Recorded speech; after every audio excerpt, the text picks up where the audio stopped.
Welcome to the Tech Egg. Don't get scrambled. Enjoy the video. You start by opening Restaurant Tycoon 2 and joining the server where your restaurant resides. Once in, go straight to the main restaurant interface so you can access in-game menus. This saves time versus fumbling through inventory first.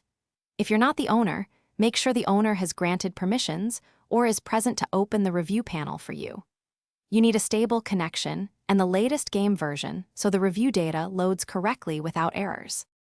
Once done, open your restaurant's management HUD and select the Reviews or Feedback tab. That is where player customers' ratings and comments appear.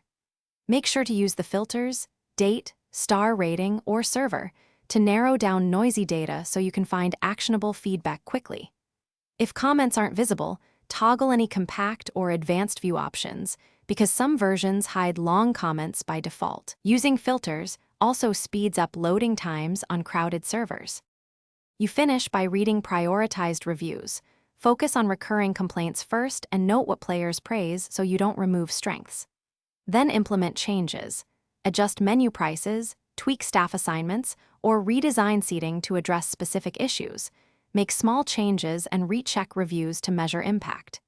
If reviews fail to load, reload the server, verify you have permission to view feedback, and clear any client cache. These steps. Thanks for watching. Consider subscribing if I helped unscramble your problems.